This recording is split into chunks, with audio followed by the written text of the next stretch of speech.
Jen?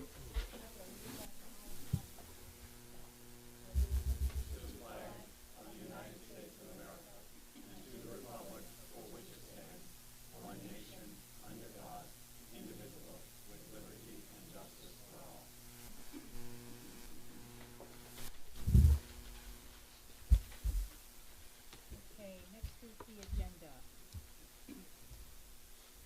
Before I ask for a motion to approve the agenda, I want to add to number 13, executive session. We will have an executive session for personnel and collective bargaining issues. Any other questions, issues on the agenda? Not, can I have a motion to approve it? I make a motion to approve the agenda with the change to item 13. Okay, all in favor? Unanimous? All right, and the approval of the consent agenda? Is there a motion? I'll make a motion to approve the consent agenda. I'll second. Any discussion? All in favor? Unanimous? Audience of citizens. Is there anyone in the audience who'd like to address the board? If so, hi, when you come up, we need to get your name and your address for our minutes, okay?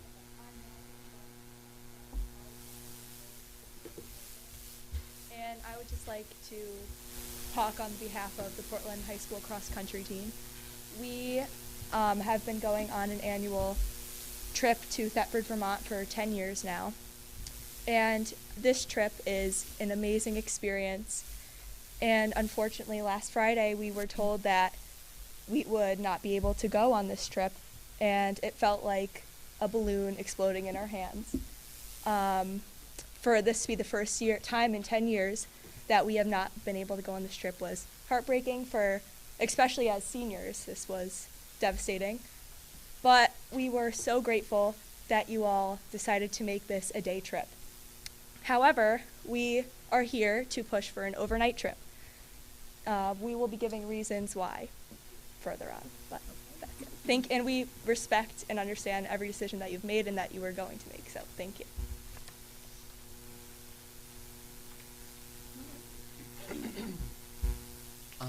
I'm Gianni DiGennaro, 48 Old Marlboro Turnpike. I'm also here with the cross-country team in conjunction with my fellow captains.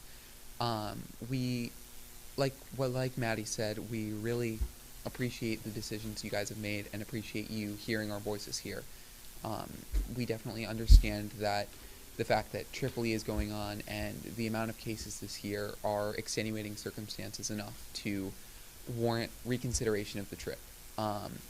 And we respect that. We respect the concern. We respect that you're doing this with the best interests of the health and safety of the individuals at this school in mind.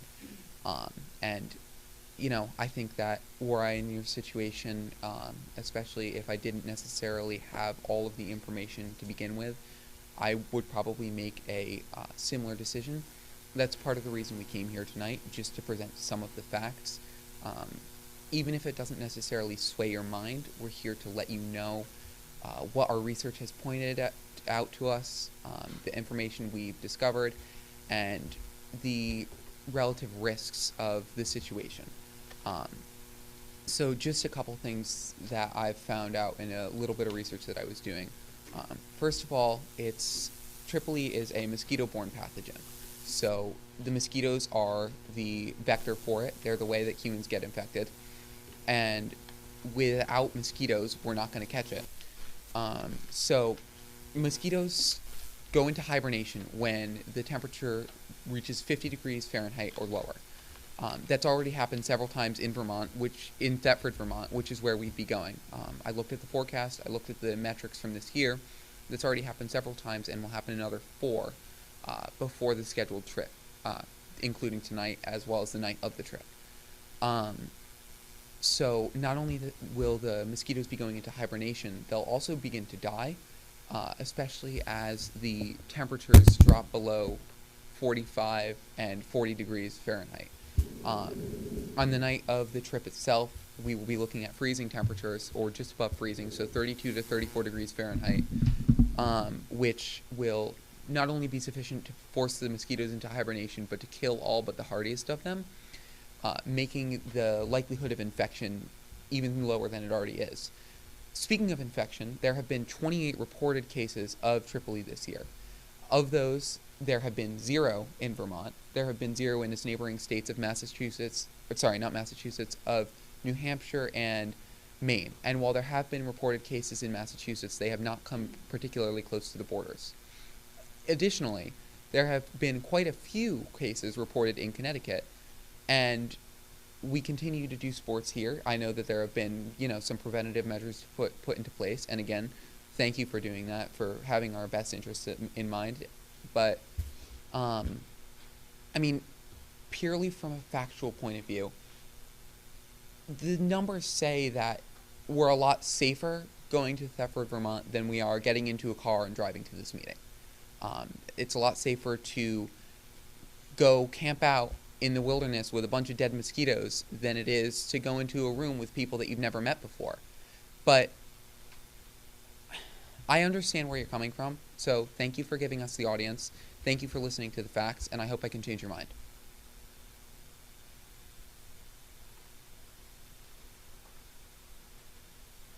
Hi, I'm Morgan Lasky, 4 Christian Drive, Portland, Connecticut.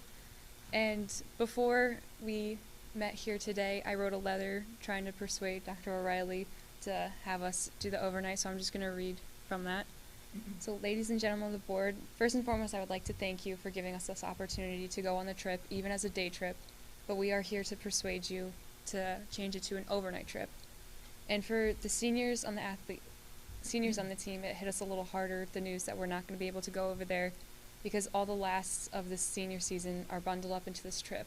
So the last time we go on a cross-country road trip all together as one, last time we get to camp out under the stars, and in Vermont, the sky is very clear, so it's really incredible to see all the stars, and that's personally a favorite of mine, to go up in there and see that, and it would be heartbreaking to not be able to see that one last time as a team all together. It's the last time we get to wake up in the freezing cold when it's below 40. You can still see your breath in the morning, and we're all there all together, huddled by the warm fire, trying to warm up right before we go to the race. It's the last time we get to go and cheer everyone on for the last time, that we're all up in a different state all together, and I would really love to see that one last time. So we respect your decision, but thank you for hearing us out, and I hope you allow the overnight trip. Thank you.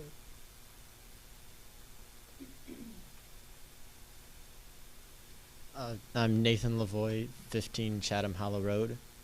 So we've heard from other captains and now myself, on behalf of the whole team, which I would say we're not all here because many are preparing for a meet that's tomorrow, but we do have 3 other representatives, one being a senior, one a sophomore, and one a freshman. So the support for this trip really goes throughout all grades. So it's been brought up plenty of times that the Triple E virus is not a necessarily prevalent in terms of how common it would be to get it if we were to go to Vermont. And I think that is something that is very important, and we do understand, and as has been said, we do appreciate the concern that's been made in this decision, but it doesn't seem necessarily justifiable for this situation, as it's certainly a bit of an extreme case. It's not the same as going outside here and, say, playing a soccer game and then pushing it forward a little bit so you can just get out a little bit before it gets dark. This is far away, the temperatures are different, the wildlife is different, they're not the same mosquitoes, it's not going to be under the same possibility of contracting the virus. And certain compromises that have been brought to the attention of many people, from both people on the team and just other teachers I know, is a possibility of signing either a waiver or some type of agreement with the school, saying that if we were to go on this trip, the parents understand the threats that would be, however possible or unlikely they are, that they understand that something could happen. If it did, then the school is not responsible for it. As well as that, we do also very much appreciate the offer that's been put forth by Dr. O'Reilly that if this is not an overnight camping trip, then we are able to take another trip later on in the year with the whole team, which is a great opportunity that we are very thankful for. So I guess that for the most part closes off what we have to say. We do ask that as a board you may reconsider the decision that's been made, and hopefully we can come out a little bit of a different outcome, which I know would be greatly appreciated by the whole team, and just you'd be very much in our thoughts. So yes, thank you very much for listening, and I hope the rest of the meeting goes smoothly. Thank you. Any other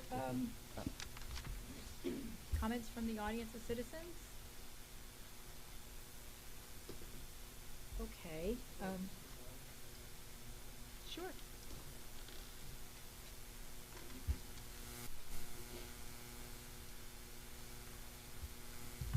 My name is Isha Murphy, and I live in Cromwell at 85 Washington Road.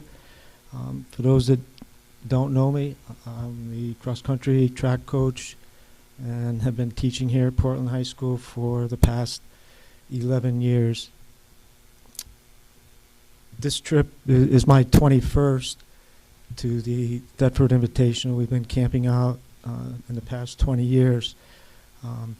I've actually been teaching and coaching for 37 years and promoting trips like this in several towns throughout Connecticut, all the way to the Canadian border in the north and Assateague, Chincoteague National Seashore in the south.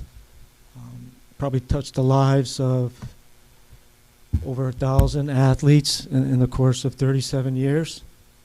And I want to echo what these young athletes have said here before. We do appreciate the opportunity to speak before you. That was one of my saddest thoughts over the course of the last 2 weeks, that even though I had an opportunity to meet with administrators, Dr. O'Reilly, Kate Lawson, our athletic director, and OPR nurse, the people that needed to speak out really didn't have a chance. So I thank Dr. O'Reilly for allowing us to come here and openly speak. Trips like this, you never know, just like any teacher, you never know the impact of what you do on a daily basis. As teachers, we come to school every day within this district, across the state, throughout the country, across the world, hoping that we can make a difference in the lives of a child. We come here, we hold them accountable for coming to school every day,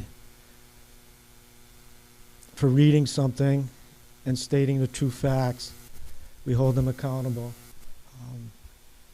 They've done their homework with regards to what's happening out of state with regard to the EEE virus. I wholeheartedly agree with the decision that's been made across the district with regard to the EEE virus for Connecticut. I understand what's going on within the state. There's that element of what's going on outside of the state that concerns me a little bit. Dr. Mark Levine, who is the commissioner at the Department of Health in Vermont, on September 19th of this year stated at 7:30 a.m. on public media that there is no EEE threat to the state of Vermont. That doesn't mean the precautions still have to be taken. In all of 2019, almost 3,000 pools of mosquitoes have been tested to date, and there have been no positive tests in all of Vermont. And I do have to add that one of those testing sites is in the town that we are camping in, Thetford, Vermont.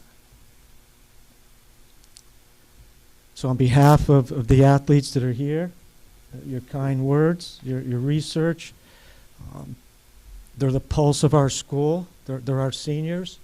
And they're speaking on behalf of the 10% of the school that runs cross country that's not here tonight. There's a team dinner.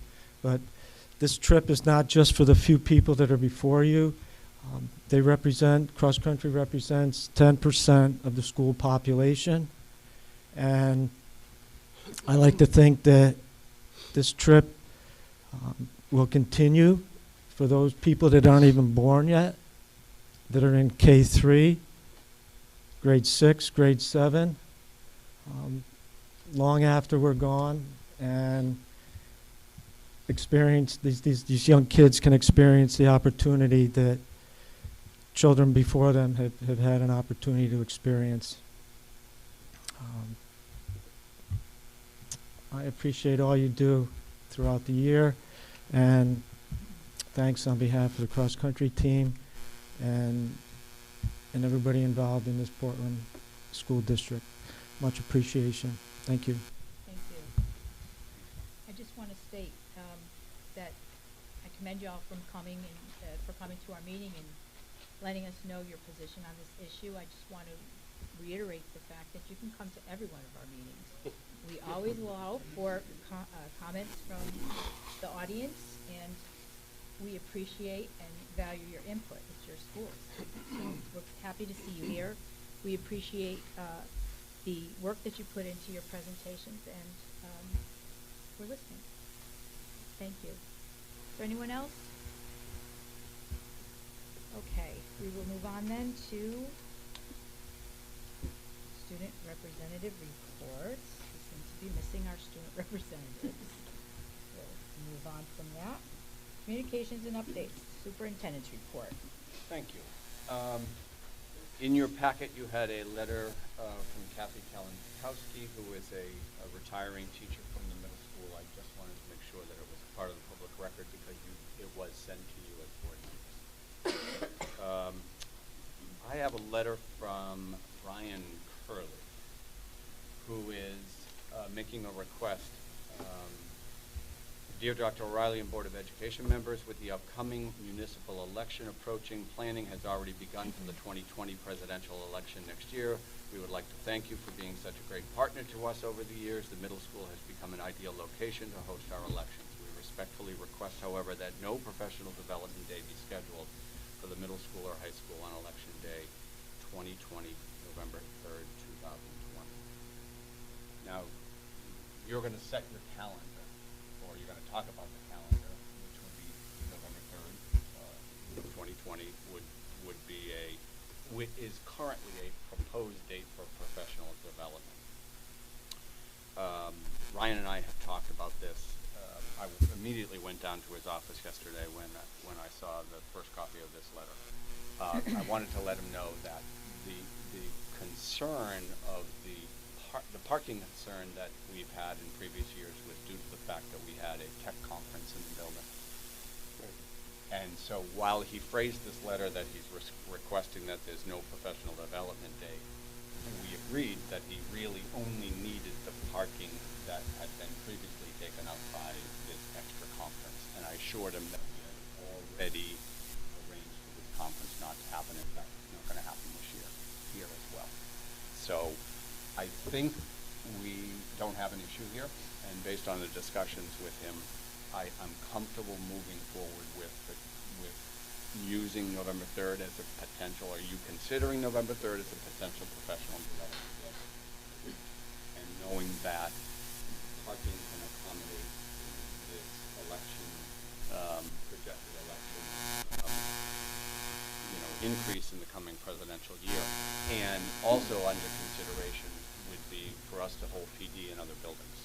For us, we couldn't hold PD. We couldn't hold this conference in other buildings, but we could hold PD in the three other buildings. So, but Ryan seems to think with your normal parking of high school faculty who would be attending PD, we'd have plenty of room, and I would agree. He says November 3rd, so I don't have the calendar in front of me. Yeah. Oh, 2020. Oh, he's not looking at this year. Oh, okay. So this is in anticipation Yeah, for the for the national presidential, election. national election. So we can talk more about it. I just wanted to give you the background prior to our calendar discussion.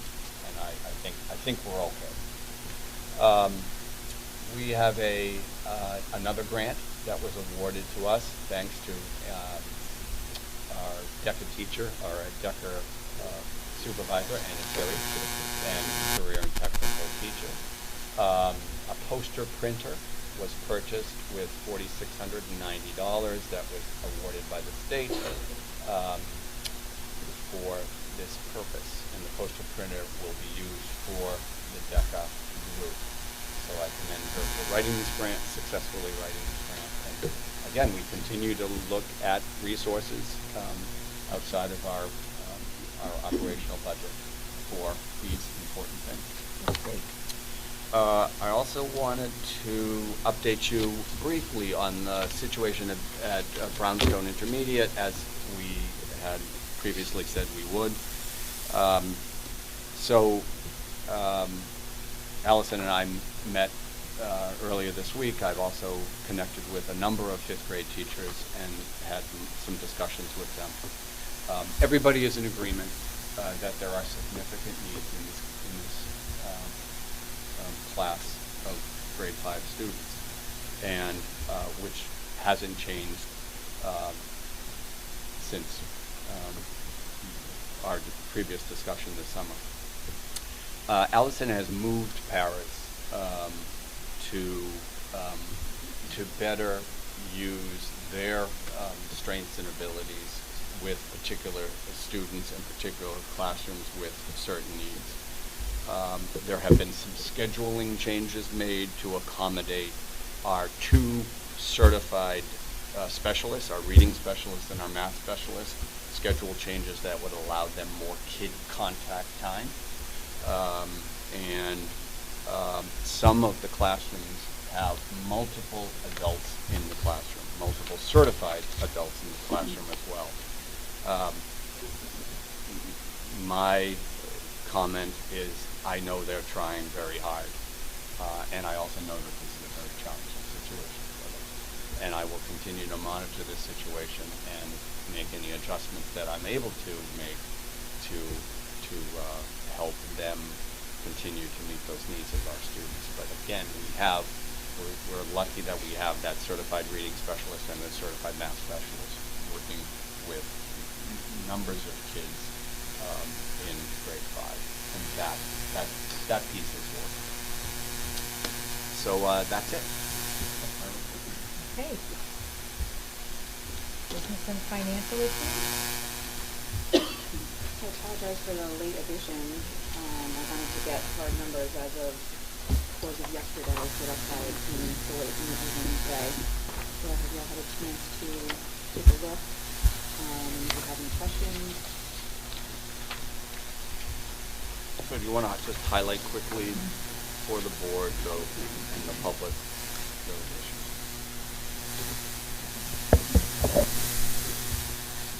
So right now, there's a few concerns, not concerns, but right now we're in a deficit standing in a few accounts. One of those is our tuition and private sources, which is the special education line. That's the one that always fluctuates. That's the one where the main of our excess costs will come into. We budget net of excess costs, so that's why it will look like a larger deficit than it really will be in the end. But until we get those final numbers from the state, we won't know exactly what those will be. But the majority of those tuition lines will be in that 56003 account. Pause, but when people ask questions relative to that, and I want to make sure that they understand, again, that we don't budget for those full special education costs in the budget. We rely on that excess cost money to come into the state, and that's why now it's showing that adjustment has been made at the end of the year with those funds. Right?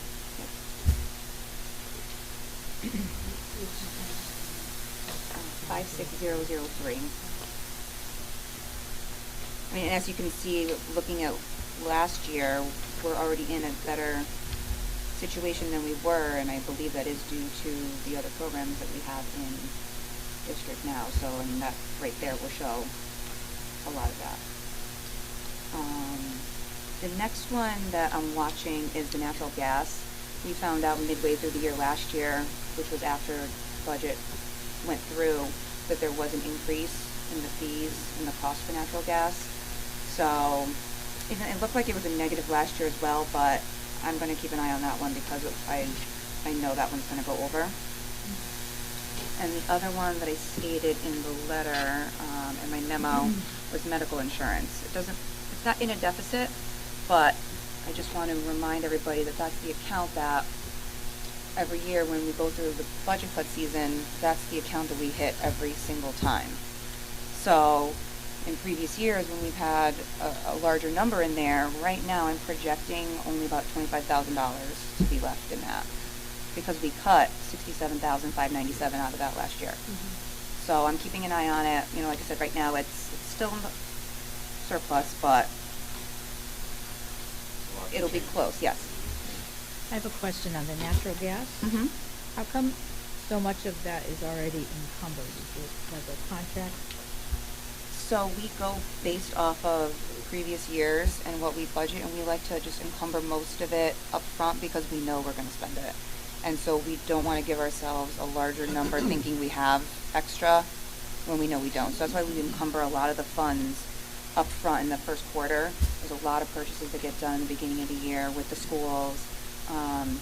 The transportation all gets encumbered for, you know, the school year, and the ones that come after will be the activities in the schools and the athletics, because we don't know those up front.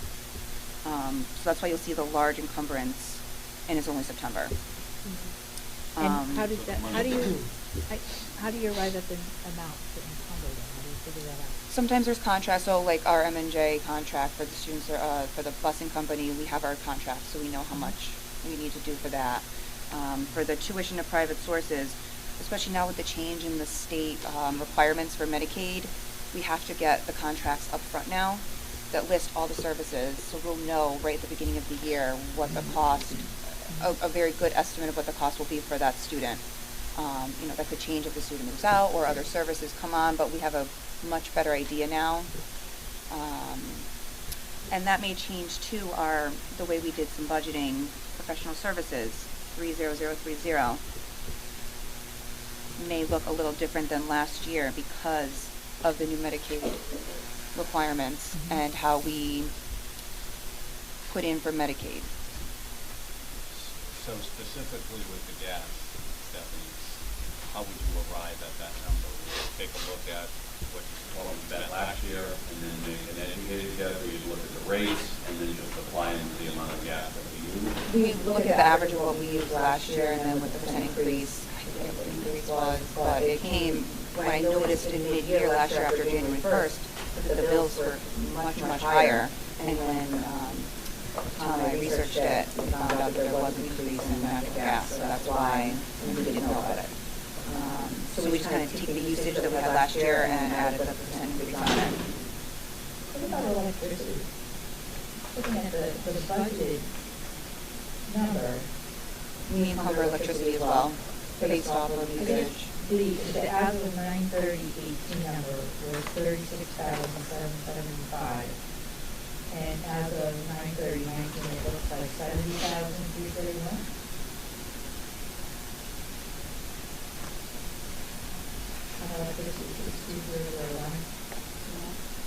We may have paid a bill, the high school bill was $25,000 each month. So we could have paid the high school bill earlier. They come at all different times, so it could just be, I mean, I can look into that when I get back, but it's probably just the bills that we paid and at what times we paid them. So the chart doesn't show what was budgeted for. No, and I can, as I was doing it, I looked and I said, I wonder if I should include what the actual budget is, because it does kind of make a difference when you really look at it. When you see what's left available compared to last year, obviously the budget's higher this year than it was last year, so I'll add that in next time. That looks like just the Yeah, that would easy, be helpful. 36,070 Well, the insurance is the as same. of. September 30th. And maybe it is just a timing thing, but without being able to see what was budgeted in 18, Yep. look at the kind of the form reference. That would be good. Yeah, I can do that. Anybody else? Just looking at the, commenting on the medical insurance, if I understand this correctly, then the percent of the budget remaining for medical insurance as of 9/30/19 is 75.23. That's the, Correct. and last year it was only 1.5% more. So it seems like we're kind of in the ballpark. But you're anticipating Right, so, other greater expenses beyond? so we pay quarterly, monthly we pay the invoices to the insurance company, so depending on what our rate of, or loss ratio, I don't know exactly the terminology. So depending on what that is for the month, that changes what our monthly cost is. So there's a monthly cost for that, there's our HSA, we have a lot more employees, we hired a lot of people this year, so the HSA contribution is quarterly, so that, once the next one comes in, will increase. I think the first quarter's been in. And then the waivers for the medical insurance, a lot more people have taken waivers this year as opposed to last year, so just going through all the line items and what I anticipated being, that's where I'm coming up at. How many, and maybe this isn't the time to get into it, I'm just curious, you said you have a lot more employees. Because I know we've replaced people when they leave, I know we've hired a group of paraprofessionals that needed as a result of student needs. But how many more, what's our position count now compared to last year at this time? So there isn't any more. Whatever's been budgeted, I think she's referring to replacements of teachers who retired, resigned. Right, but that wouldn't change these costs. Well, some people weren't taking insurance and some new people do. Oh, so some, okay. Of those paraprofessionals that were hired, probably 5 of them took waivers, so that's an additional $1,200 out that we pay for them. I don't know the ins and the outs with how that works, but, you know, depending on who comes in and who leaves, Right, changes right. the premium, and the premium goes up every year as well. Well, oh, yeah, sure. And again, you know, I'm gonna keep an eye on it and see how that changes, but from, it's seeing the first quarter go in, I get a good idea of what the monthly charges are gonna be, and just taking the average of that and what's, because I have each line item of what goes into the medical insurance, that's where, and we're usually about 100 to 125 buffer in that account, so Right. take out that 67,000 and that's where we're at. Okay, thank you. Can I ask some things about insurance? Because this has become a little hobby of mine.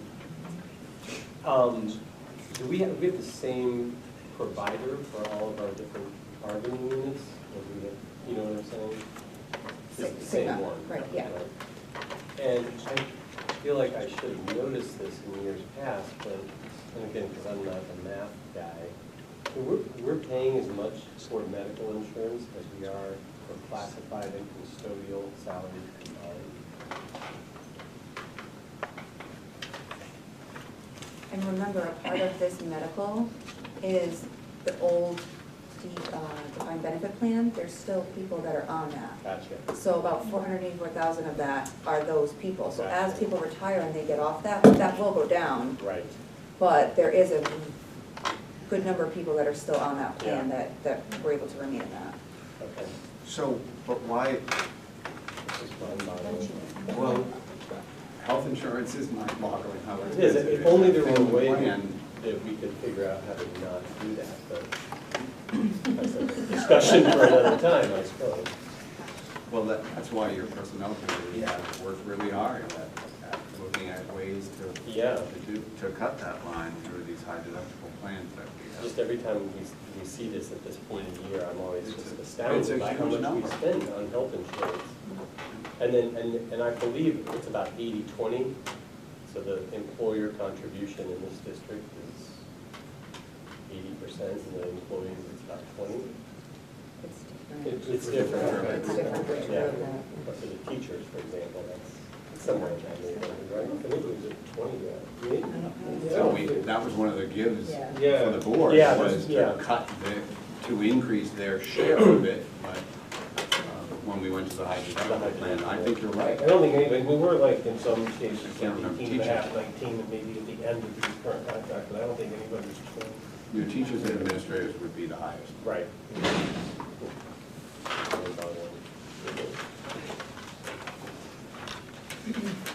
Thank you for that.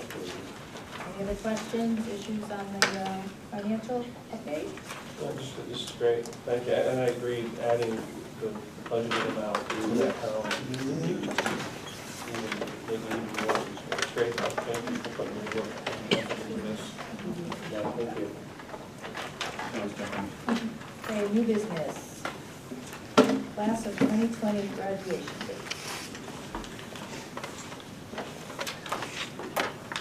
I don't think Kate wants them to leave this year, right? You want to keep them on.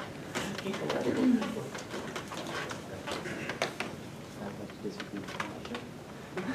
You don't understand? So this was something that we had talked a little bit about, and we have a representative from Kate here, Rebecca Adams. Hi. To kind of talk us through the new law about setting graduation dates. Sure.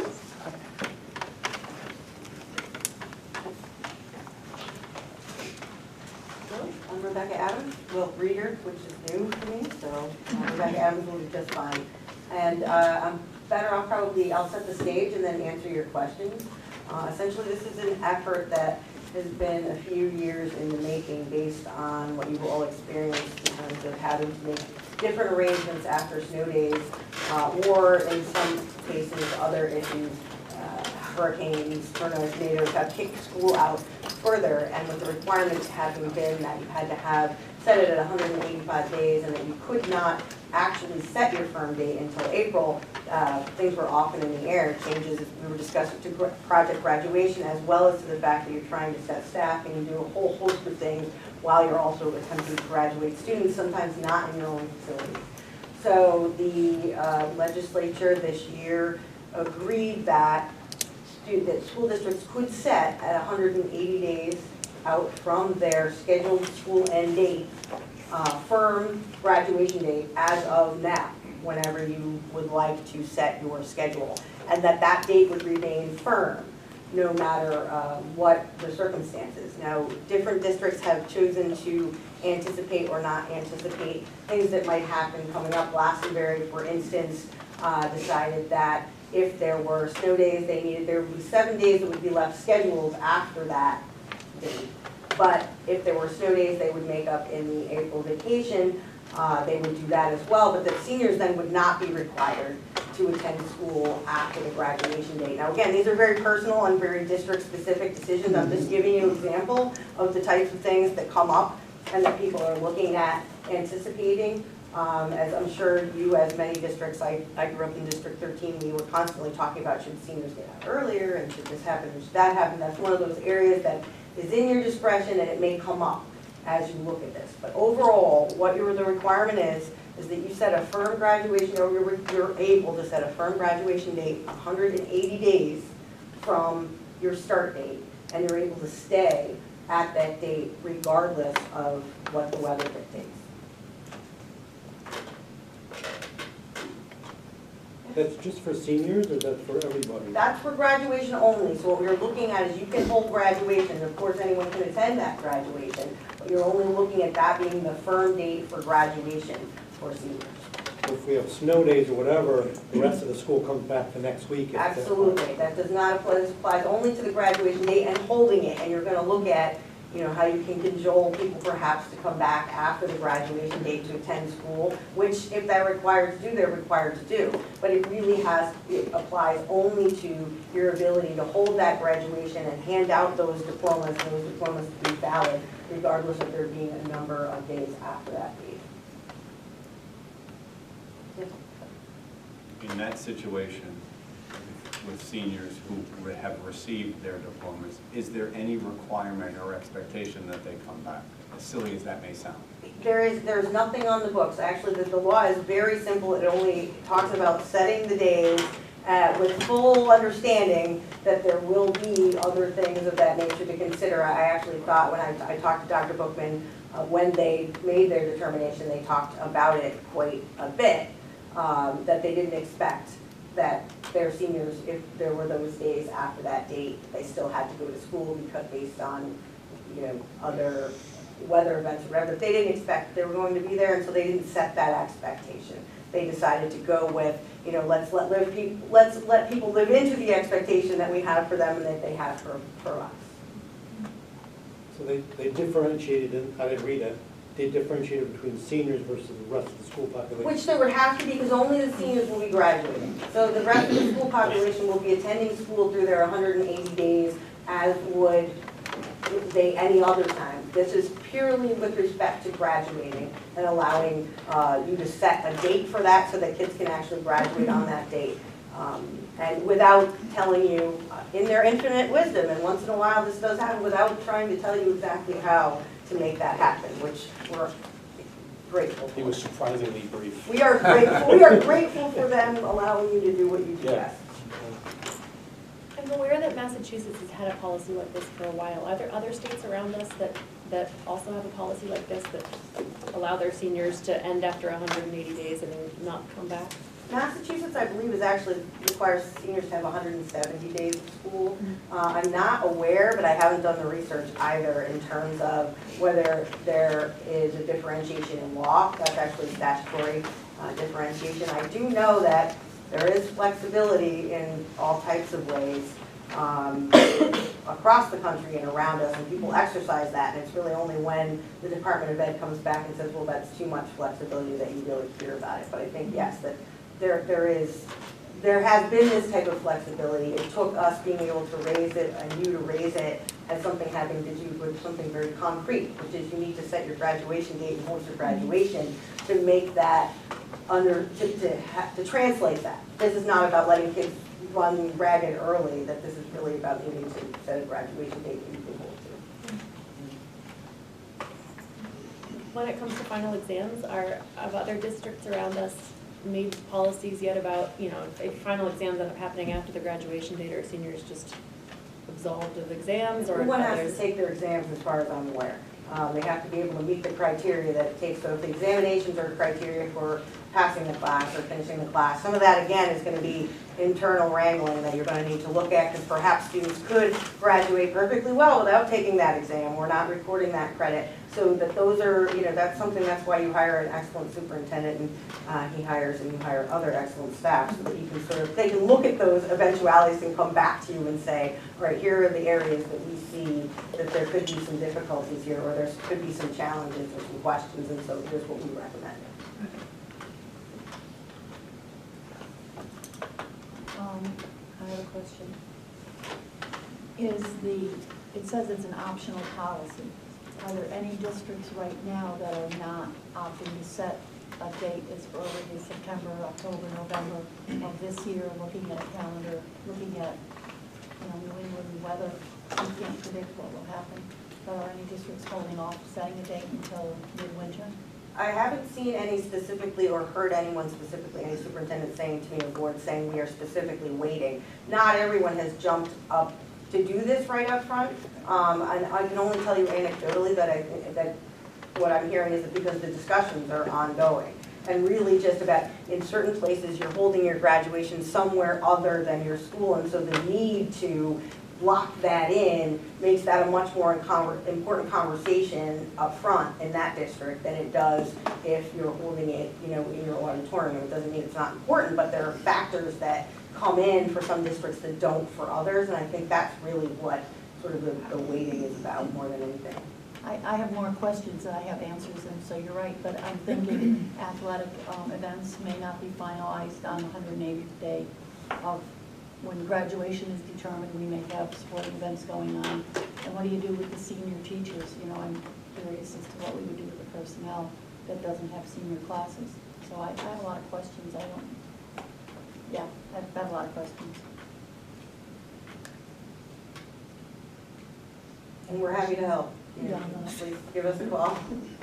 Every eventuality is going to come up, and it's all going to somehow be filtered through us, and we're happy when the phone rings. So.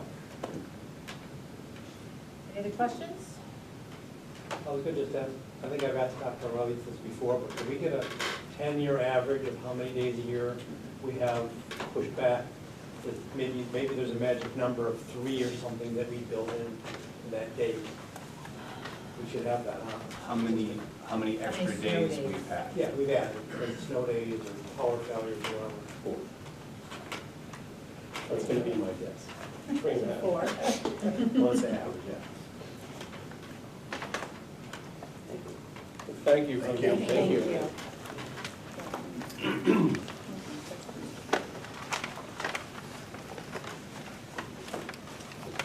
Any other thoughts on that issue? Jim? I think it's great. Are we gonna vote on a calendar now, or we set a graduation date? Is I that- don't know, how do you feel about it? I know I've spoken, kind of go backwards. One of the key issues around graduation is project graduation. They reserve the sub-dates and they all go there. And the earlier we know a firm date, the better we are in terms of the pecking order to get into the sub-dates. They had a project graduation meeting, I think it was last night. And we know for a fact that the 11th of June is available. Which is Thursday. Which right now is the last day in the proposed, the draft calendar, whatever, currently approved calendar. They're looking to see if they can get the 12th as well, because they would rather do it on a Friday night, I guess. I think for chaperones and whatnot, I think it makes a big difference if you can get them. They don't have to take a day off from work, and then they don't have to. The 2019-2020 calendar has the 12th as the last day. Oh, does it? Friday the Oh, 12th. well, I must have been looking at the wrong calendar. No, you're correct. The email we got suggested that it was available on Thursday the 11th, but the last day of school is currently scheduled for the 12th. Oh, right, but that's. 180th day. But yeah, I did the math on it, that's what it was. 180 days is the Thursday. I'm sorry, yeah. So the 12th is the last day there, but it could be the 11th. But they're waiting to hear about Friday the 12th. But it sounds like they really would prefer to do Friday the 12th, which would mean it would be better if we could, wait until our next meeting to maybe take this up again, unless people feel like they want to set something out. I have a concern with testing. I mean, you have a mixed class of juniors, seniors, and sophomores that are in the same class. You get coursework done before you do testing. What do you do with the kids? You've got 7 extra days when the test is done, you're taking your final exam. If we have to have an percentage, what do you do with that? What do you do with the kids for 7 days? How prevalent is that? We have. So. Would you like me to respond to that? This certainly is an issue that we're going to be grappling with as high schools. My initial thought is that if we were to set the graduation date and there was a significant amount of space in between the last day of school for seniors and the last day of school for everyone else, is that we would run parallel exams. We would have a set of senior exams and then we would have a set of underclassmen exams. When my brain starts going, I start thinking, oh, what cool things can we do with seniors right before the end of the year that would give them a more real world experience, give them more authentic learning, tie into capstone, and then I get spiraling. But I think there's a lot of neat things that we can think about doing that. I think it's a question for the board to grapple with. We have very few teachers in Portland High School who teach exclusively one grade. Very few. Certainly having some found time with staff to continue curriculum development and preparing for next year and professional learning, I will never be at a shortage of finding stuff for staff to do. But for the vast majority of faculty, it would be it would not be their entire teaching load has just graduated. I can think of maybe one teacher who would have a significant impact with senior English. So that's my preliminary thoughts on that. I think a lot of the managerial stuff we can work around. It's more of a philosophical conversation for the board to consider.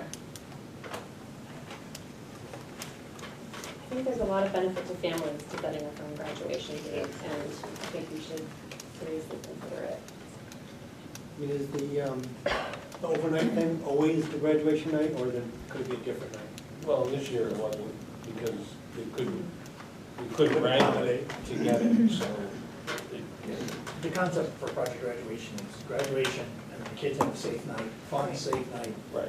They're gone all night, then they come back, and then, too exhausted, they do trouble. That's well, yeah.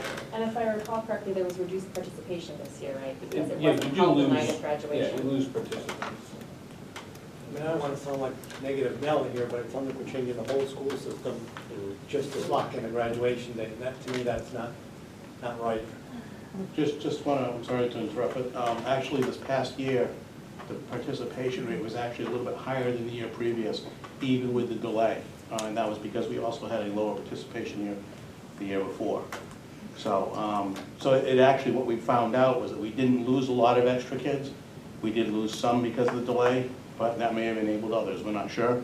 But overall, the participation rate, I want to say, was 2 or 3 percentage points higher. So, the other thing too that I think was talked about, there was a little bit of an update with Sarah Rudders here, and she's our liaison for the sub-base. I shouldn't say our, because I'm not on Project Red anymore, but she's the liaison to the sub-base. And the concern is it's very unlikely we would actually get the 12. I don't know if you guys want to hear from her or not, but I just figured she had given me that message in an email that the 12th doesn't look good, but the 11th is still something that's possible at 180 days. So I didn't interrupt, but I figured it was probably timely. Well, the question that I have, and I understand I was co-chairman of the project graduation committee in a couple of schools, at Mercy and also here in Portland, and we had 10 snow days, so I understand how important it is for families to be able to plan those events, particularly with guests coming in from out of town, and also project graduation. But one of my concerns is that were we to have 10 snow days, and we've set the graduation date for June 11th, what impact would that number of snow days have on the learning of the seniors in terms of meeting their qualifications? 10 days with no school really would impact capstones and class time and projects that are going on. And that would be my concern, that it would have an impact on the education, which is still what this is all about. So I guess that has to be looked at as well. Or I guess the option is, if they're not going to like either, you start taking away from April vacation. Well, I have a copy of the law, and it does say, it does point to the fact that we could operate school on a holiday, but then that brings another issue. It's a vacation. No, April vacation is also the Disney trip. It's the Easter. So is there any consensus that the board wants to set a graduation date now? I don't. Laura? I would be happy if we found setting a graduation date. I'd be comfortable setting a graduation date as well. Eric? You could go either way? Yeah, I'm challenged with it.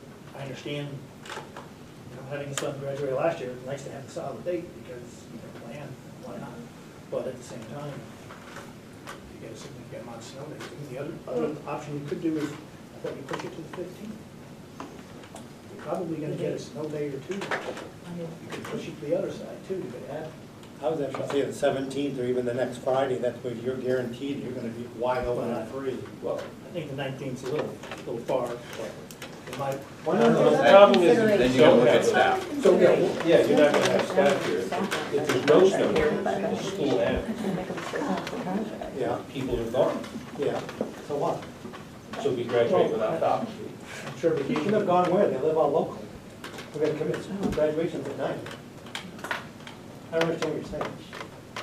Just did not hear that day, they did not be working. You'll have to come back for it. It's up to you, the board can certainly vote on it to fund that. So that way you would guarantee if there's any snow days, everybody's done with their whole school year. Yeah, there might be a couple of days where they have, everybody's home, but you could lock in a graduation and be home free. You could probably get the Friday the 19th, whatever, or Wednesday the 17th.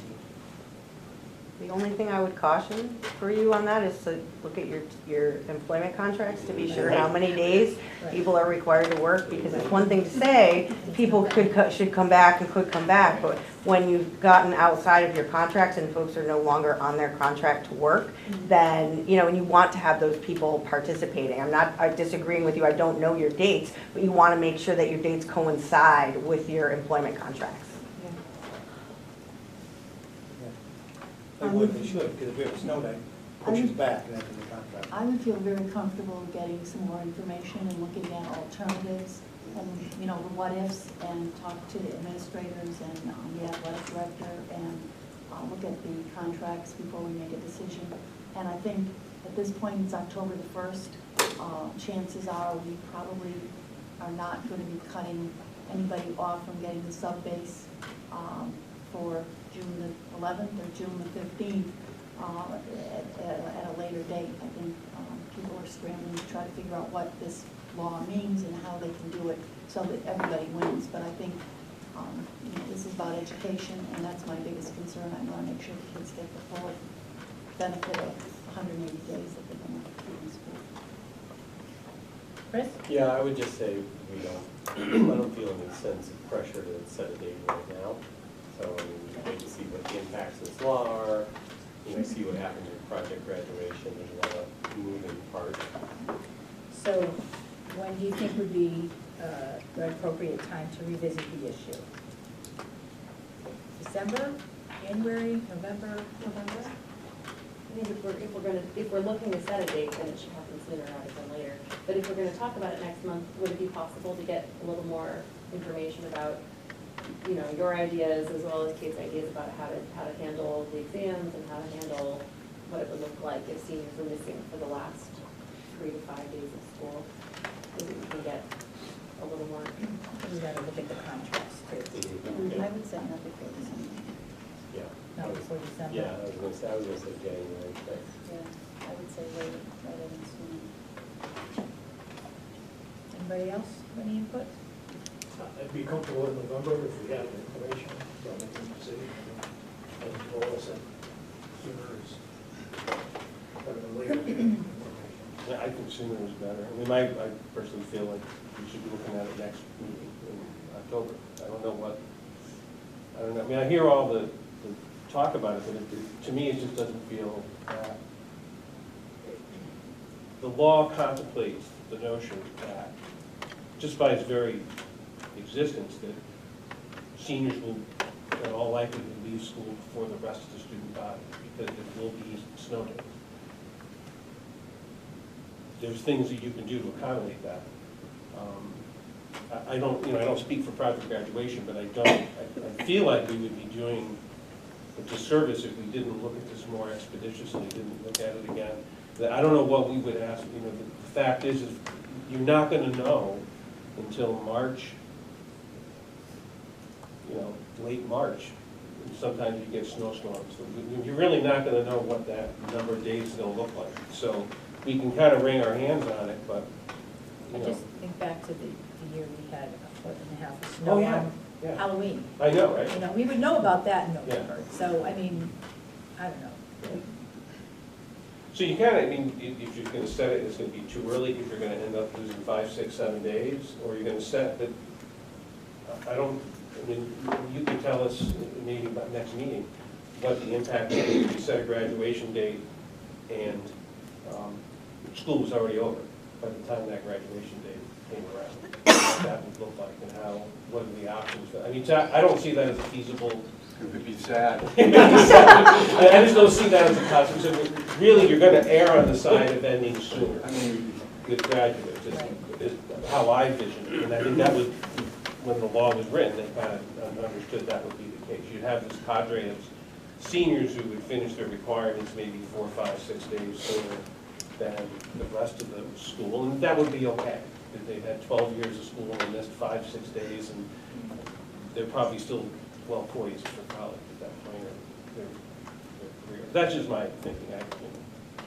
That was my personal experience in a district that graduated seniors a good 2 weeks before the rest of the school wrapped up. And it was, my perception was there was was no negative impact of it. It was just how it was. And school went on after the seniors graduated.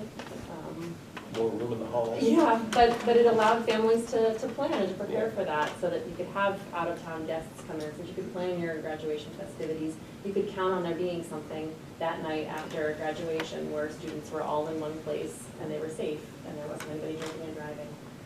So to me, the trade-offs there are compelling. I mean, that same thing would occur, but just be a different night. It's not that, you know, we would change it and we'd be able to go to this thing, it's just a different night. That's all we're talking about. So, and I can see both sides, so. I dare say, repeat something similar to what Kate said. This is a philosophical issue for you. We'll deal with it. Whatever you decide, we'll make it work. That's a management issue. And so you have to consider what you have to consider. But you might put some minds at ease if you came and said, this is, you know, these are some thoughts on what we would do and how we would deal with it, and you know, it wouldn't be the end of the world. Nothing also prevents any of you from making any motion tonight to do that. That's right. This is an agenda item. Sorry. The seniors are checked out after their vacation anyway. College What are we giving them permission?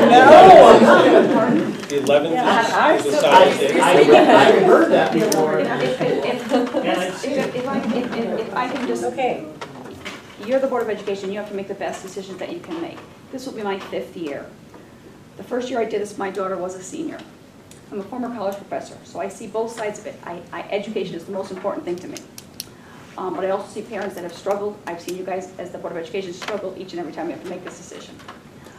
Now with this set date, all these other schools are scrambling because they will set the date. We've had very good luck and very good success with the base. It is it is the safest place that we can send our kids. Other schools have tried to do it at other locations. They've tried to do it at their own facilities. It's more expensive. The liability is higher. So that's why the students and most families like us to do it at the base. At this present moment, the 11th is available. The 10th is not available, the 9th is not available, the 12th is not available, the 15th is not available. And the sooner we get it locked in, the other schools are locking in within the next 1 and 2 days as well. I've been on the phone since Friday with Dom, and every time he tells me, this is locked in, this is locked in. That's not to pressure you to make a decision, but that's how it's happening now this year because other schools are locking in. And the base is only going to be able to do so many now this year because of the lock-ins. There's not going to be the scramble anymore. Now, because we've gone there so often as well, we've now moved into a 4th school. We are no longer the 10th school in line, we're the 4th, so we're getting some seniority dates if we can choose it that fits within our schedule. But that is something that you folks have to tackle with as well. So the 11th works, which is close to where our schedule is right now. But the 12th is not, because of course Norwich Free Academy always gets that Friday. And there are 600 kids, and normally they'll do 2 schools back to back, but they can't with Norwich Free Academy. They get the whole place. What happens if you commit to them and we don't follow through on that date with changes for us? Then we have to jump in the scramble. No, do they find, if you say, yes, we're in for the 11th, and you have to put a deposit down? No, we don't put a deposit down until the spring. Okay. And so if the date changes after that and we scramble, we'll lose the 11th. But if that's the date that's good for us and that's good for you folks, that's fine. But then if we don't and we change, then we'll start scrambling to whatever date. Okay. And then we jump that, will it work, to make sure it's on the day that corresponds to what's the best for graduation, for what's safe for the kids, and what meets the, let's try not to have them drink and drive. Do we have to reduce the day, the calendar by 1 day in order to make it June 11th? In other words, if our last day is June 12th, that's 181 days. So It would just be different for seniors. Right. And it wouldn't change for any profession, any of the staff. Well, I'd like to make a motion that we set graduation date for June 11th. Second. Any further discussion? All in favor? Great. Motion does not pass. Any other motions? Want to table that? Do we have to make a motion to revisit this at our next meeting, or can that just be put on the agenda for next meeting? We can put it on the agenda for next meeting under old business, and Yeah. perhaps the one issue that I think we need to definitely check is the contractual limitations or numbers in terms of staff.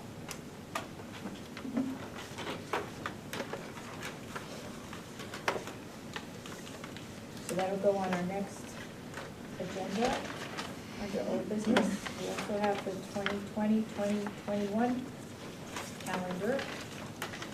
What's the next item?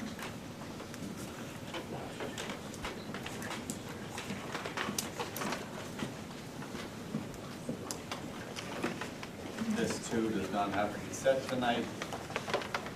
As I said in my memo, it mirrors what we have done this year. Actually, I think last 2 years. It's never perfect for everybody, but it appears to be working quite well. Can I ask a question, because I wasn't here for the calendar conversation last year? What's the rationale for starting the school year 2 days before 3-day weekend? It's a good dry run. Yeah. Slow start. Is that what I'm saying? Oh, okay, Oh, take yeah, it now back. this year. Oh. Got it. For this coming year, that's not the case. Thank you. Thanks, Eric. Oh, yeah. Yeah, Yeah, okay. it is. Until later. Who likes that? So,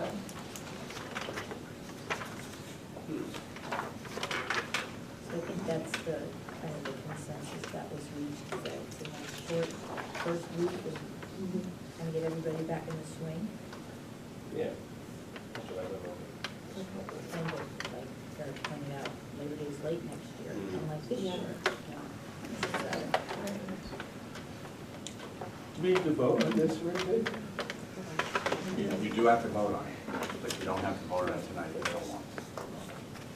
And you can change it as well, which you've done actually in previous years. I know we've talked about the PD days before in terms of how they should shake out, but.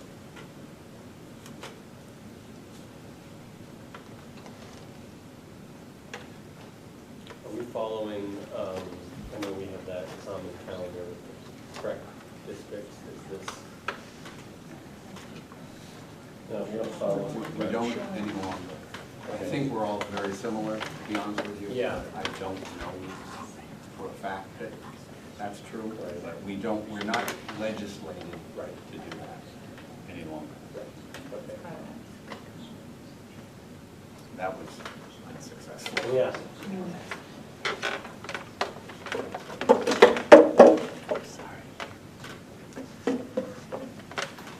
I suggest that we make it old business for next time, and we'll do the graduation date on the 15th, and we can also do the calendar on the 15th.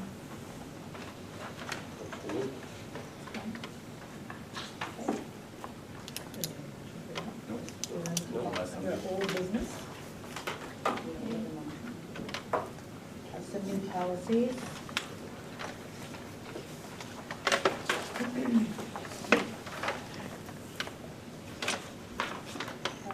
2501, Administration Superintendent Communications with Board. This is a new policy, and the policy subcommittee really wanted the full board to weigh in on this policy and whether or not it was useful, needed. Tim, I don't know if you want to speak to your issues relative to the change in the superintendency in the coming year, and perhaps this is a statement that is really important. Yeah, I think that's really what my thought was when we met in the committee about this. It's kind of a no harm policy. It kind of sets an expectation. It's going into a new superintendent next year. It would be helpful to have in our policy book. It certainly won't do any harm.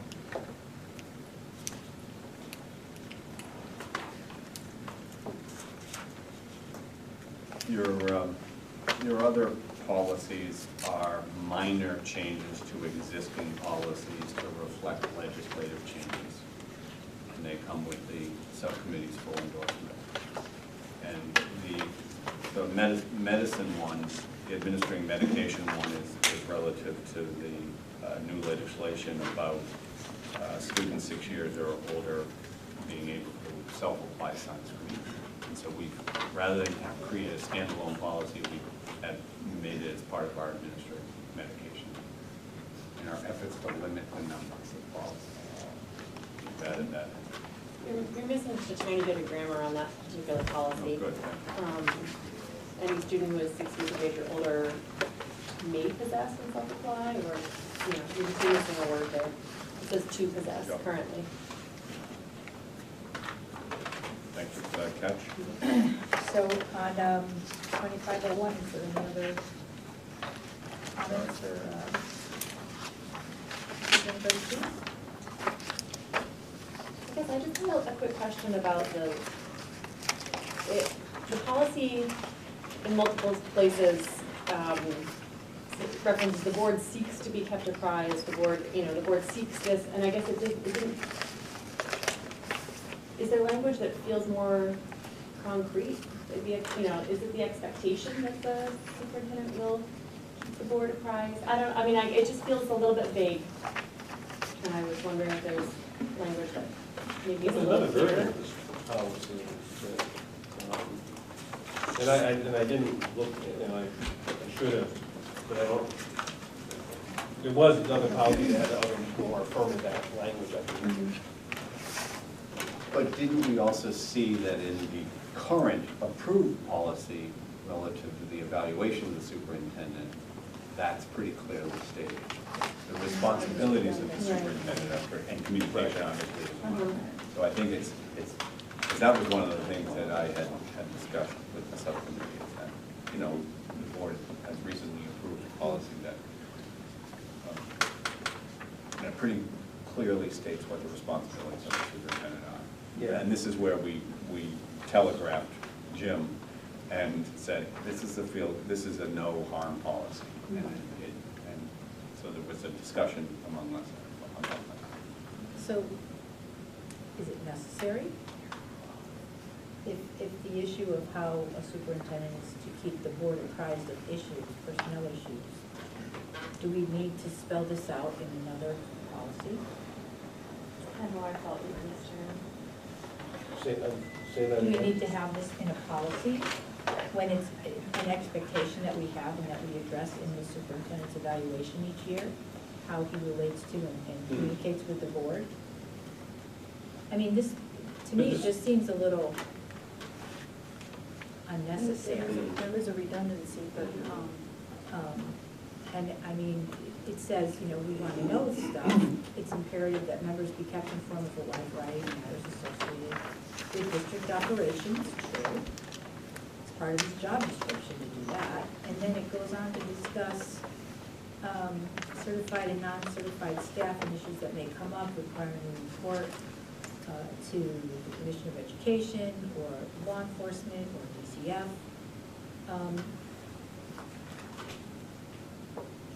And then says, well, we understand that there's times when you may not be able to tell us much because it could be a personnel matter that comes before the board.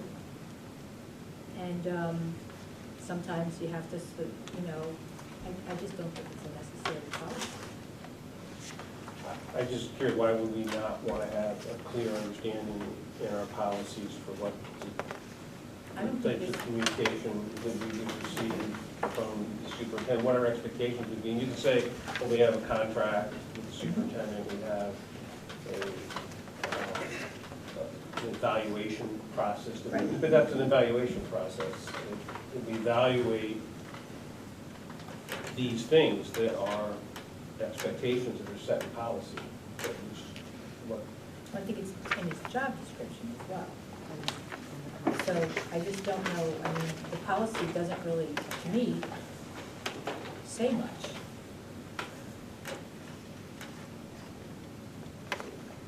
We expect the superintendent to tell us things, but we understand why we wouldn't if it's this, or you can't tell us if it's that. You know, I think it's all things that we already know. So why I mean, policy I think specifically it's related a to? little bit different. That's my thoughts. Anybody else? Makes sense. I agree. Eric, any thoughts?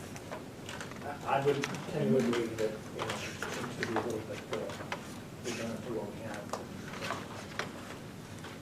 You know, kept pretty much advising what we done in that, okay.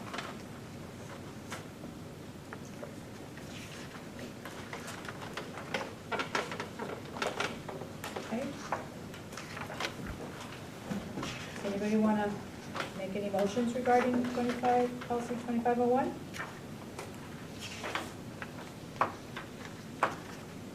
Okay. All right, we can put it over for a second. Everybody like that? The next one is policy 5142.2, student safety, student dismissal precautions. Which, as I read it, talks a lot about third party. Yeah. Third party. Yeah. Ride share. Lyft. Okay, so It's exclusive. Like if a parent wants to call for an Uber to come get their kid, it's going to be a school policy that we're not condoning or approving or allowing that to happen. So, do all of these, I mean, it references ones whose own policies explicitly prohibit minors from using them. Are there services, such as Uber or Lyft, that don't prohibit minors from using them? I'm not actually sure about that. We discussed this in the policy committee. There are transportation companies that have vetted drivers that will pick up and transport students. That's different than a parent calling because she can't come, if you can't come and pick up a kid, a student, and getting Uber come. We wouldn't release a kid to, I'm sorry, you should have, that's not right. We would not release a student to an unauthorized person, such as an Uber driver. We would have no way of knowing whether that child would be safe or not. And so that, and this is legislation that affords some new language inputted into the policy. So that's why we're putting it in. Was there any conversation about whether, because I don't, this is a new issue for me, and I'm not sure if has this been a problem in district yet? It has not. Okay. Do you know if, and this is sort of hypothetical, but is there the potential for, potential risk that this could impact some of our students who come from further away, our choice students from Hartford, that, would they be more likely to run into transportation issues where this could potentially come up as a situation? Was there conversation about that in your policy meeting? I think we just said that we would, our school procedures are not to release students to anybody who's not authorized by a parent or a guardian, or foster parent. We're very specific about it. We're very careful because there are restraining orders and there are people who are related to students who cannot pick up children. And so having unauthorized drivers being sent to the school would not be in the protocol that we've established for the safety of our students. I guess, again, Kate, if somebody could talk to what happens when an open choice kid doesn't come to, doesn't get on a bus, and how they get home, but I know our protocol would not allow releasing a student to somebody we don't know. We always find transportation for our students in Hartford. Even if, as we have in the past week, have used our own services in order to maintain that, to be reimbursed by correct later on. Our goal is to get kids here safely and home safely. And we take our responsibility very seriously, so we do what we have to make sure that kids are here, including sending buses out for them. So does this policy only apply to early dismissal? Not excuse any student from school prior to the end of the school day or into any person's custody without the direct prior approval of eligible or his or her designee. yeah, that's, I was wondering that too, because practical level, that there's nothing the school could do, say, for a high school student who just walked down to the inn there and picked up third-party ride there. Because, you know, I happen to know that for summer school one year, there was a student from Portland who took Uber to summer school in Middletown every day. So, you know what I mean? I mean, I understand the intent of the policy, but I think that language about early release is good. Except doesn't it clarify in the second paragraph that it's the policy of the district to prohibit ride sharing from picking up students from the school campus or entering on the school pickup line? In other words, a Uber can't come in or Lyft can't come in. Right. That's going to create, well, yeah. But it isn't an issue right now. But I think the policy subcommittee wanted it just to clarify this issue, as this perhaps could become an issue. Yeah, well, that makes sense. Any motions on this one? You want to put it down for a second reading? Yeah, that's kind of like Second reading, all right, we'll put that one over too. Students administering medication, 5141.21. It seems a little more straightforward to me. Any comments? Concerns, issues, motions? I don't know if the typo, if you amend that typo, then I'm comfortable making a motion to, is that, do we need to wait to get a revision of it with that edit? You need a second reading unless you waived your bylaws. And why do that since we're coming back? Yeah, all right, so let's look at next time. So we can just assume you made the suggestion that may needs to be put in place, and that's, it appears the board accepts that, and that you would make that motion, or somebody would make that motion in 2 weeks. Okay. That Great. change. So these policies will come up on our next meeting agenda, under old business, not under the consent agenda, because I know that was one question that had come up when we moved to change the agenda in that manner, so that means that there will be time for discussion on the second reading. Okay, next is old business, superintendent of school search.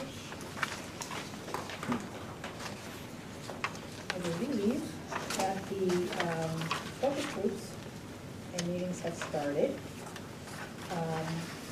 There's also a couple of documents, proofs of documents that I'd like to ask the hiring committee to stay after to take a look at quickly. And I would assume we'd be hearing from Dr. Arardi. I can't remember when he said he'd be coming back. But in the near future, anyway.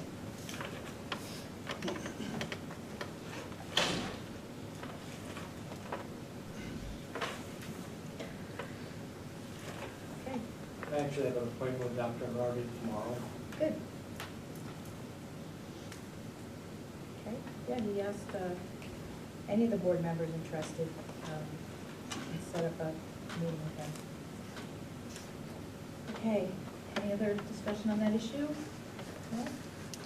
Committee reports, curriculum, That's what we sent out. policy?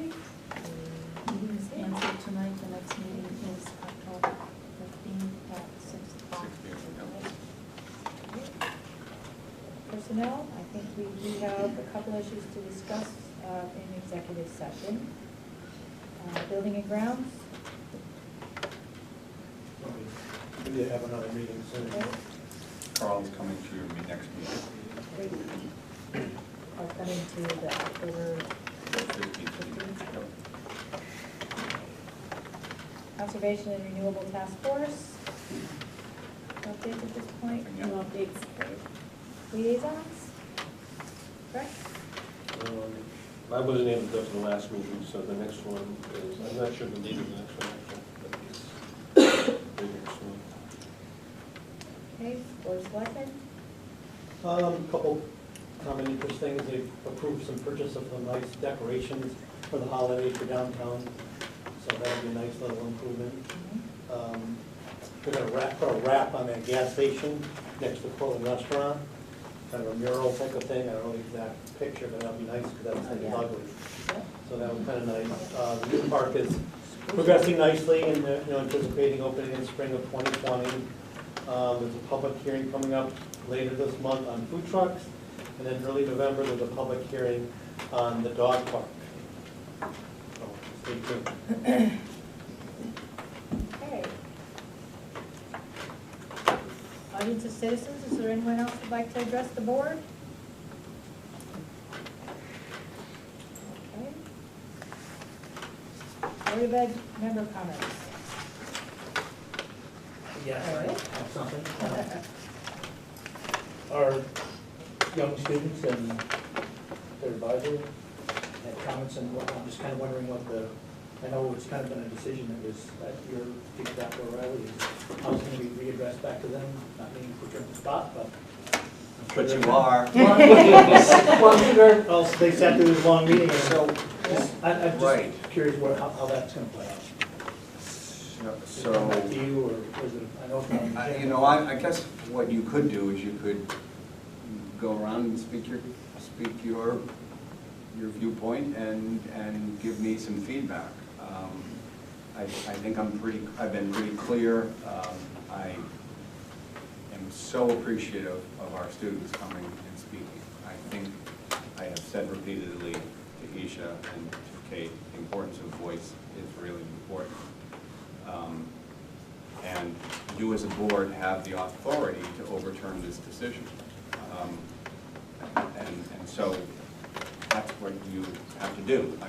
Last week I explained to you in a couple of emails as I made these decisions, what I was doing and why I was doing them. And really I haven't changed, haven't seen any need to change, particularly because both my head nurse and my athletic director both are sticking with me relative to this decision. This is an awesome responsibility, kids' safety. And I don't disagree with any of the facts that they have presented, but I also can go on the website for the Vermont Department of Public Health, where it says limit the amount of time spent outdoors from dusk to dawn. And that's the same advice that we get for the state of Connecticut. And I have struggled with this decision. I have got the input of lots of different people.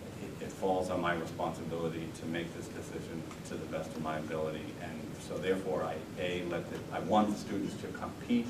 I just don't want them to sleep in the woods and to have the responsibility of putting kids in that particular environment. And that's the nexus of my decision, or the rationale for my decision is this is a camping trip, it's outside, and Vermont says limit your time and your exposure. And that really is it.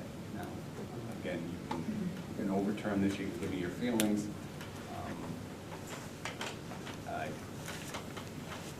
That's where I am. That's where I am. Has there, if you're aware, has there been any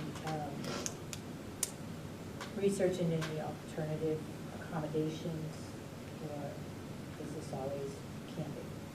Well, for many of the reasons both the kids and Isha have mentioned, this is a bonding experience, and I concur with that. I listen to our graduates every year, and usually somebody speaks about the value of this trip, and that's why I allowed the trip to occur. I think it's important for them to have it. Could you stay in a motel rather than out in the woods? Obviously, again, it takes away from the very special nature of, no pun intended, of being in nature and being outside. I've offered to say, okay, well, let's do your camping trip at a different time period. Let's make it a little colder in November.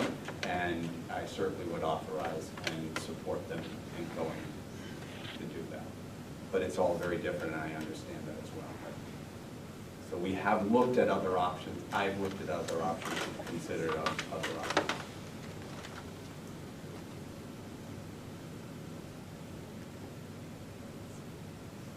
Yeah, am I able to say anything right now? Sorry. Am I able to say anything right now? About I was just gonna ask a question about the November camping trip. Like, under what circumstances, like, where, like, how would that happen, like, differently from Thetford just this coming weekend? Like, what different precautions or measures would be taken that would make it, well, different? Thinking of frost would come in. Yeah. A hard frost. Yeah. All right. And what, you know, I know it's a different state, but today we have one more person that died in the state of Connecticut, and I clearly understand that. But the responsibility of that possibility is, an awesome decision that only I have to make, and I have to do it to the best of my ability. Well, I think that if there was some alternative trip that could be planned after there is a hard frost, I think that if that application was made to the board, I think that I can't speak for the whole board, but I would be receptive to approving that. If there was a different, another trip that could be set up. It's not gonna be the same, but hopefully it would have some of the same benefits that the team has gotten from this trip in the past. Anyone else? Yeah, I would concur with Mrs. Peterson and also with Dr. Riley. We want to keep you safe, and sometimes that's a hard place to be. But I think if there was an alternative, I would certainly support that. And I also want to say, because I've known you guys for such a long time, that your passion and your research and your presentation tonight is really amazing. You've done your homework, and clearly you almost had me convinced, except that I know somebody else has died today from it, and I don't want that to happen to you guys.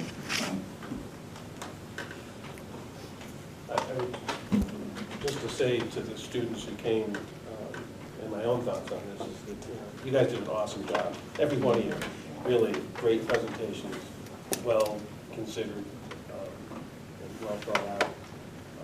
I mean, I've thought a lot about this in my son as on the trip, and Philip,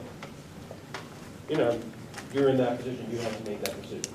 We approved the trip, so from there, it's up to you to look at all the pieces and figure out if it's safe, and I fully respect what you've done. I mean, I would love to see the kids go, but I also recognize that that's a risk, and that's, something that you're the person that we asked to make that evaluation, really make that decision. And I think that we as a board need to respect that. Why did we hire a superintendent to do that work? So I think if there is another trip that could be planned after the good hard freeze, that would be a good thing. It wouldn't be the same, obviously it wouldn't be a cross-country trip, but it would be possibly another bonding opportunity that they could benefit from. It's a tough outcome, but we have to understand. Do we know if other schools are back out? Well, I think the event, I don't think, it's just the camping part of the trip, the That's the overnight unique part. part of our The piece. meet is going to go on, is my understanding.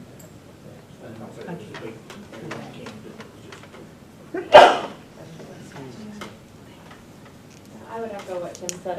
I'm so impressed by all the research that all of you did, and I agree with you that the risk is so minuscule that I'm sure it feels really unfair. But I completely agree with the second half of what you said too, that this is on your shoulders, and it's a minuscule risk, but it's not one you need to take. So.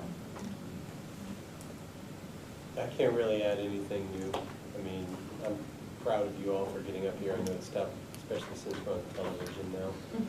And I know, what an important, the cross-country team has a real positive culture in the school, and I know that's a huge part of it. We did authorize the trip, but I agree, we have to kind of respect that Dr. O'Reilly does his homework and, you know, has our best interests and having your best interests at heart. Hopefully you can figure something else out later that would be close. And, I mean, we have a policy about approving out-of-state field trips, but I imagine that this board would be very sympathetic to whatever you're able to plan after the hard frost. I imagine we would want to expedite that. That's my personal opinion.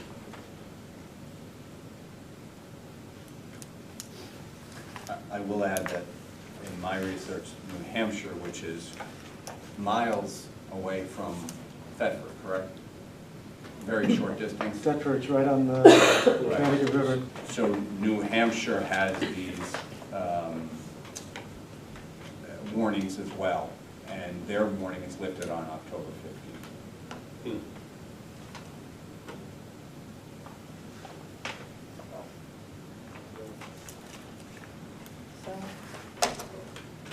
I also want to add, the public speaking skills of all of you are phenomenal.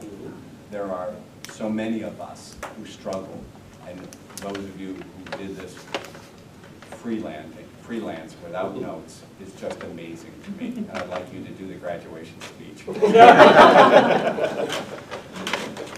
board will look forward to hearing you when you come back on your new plan. Any other Board of Ed member comments?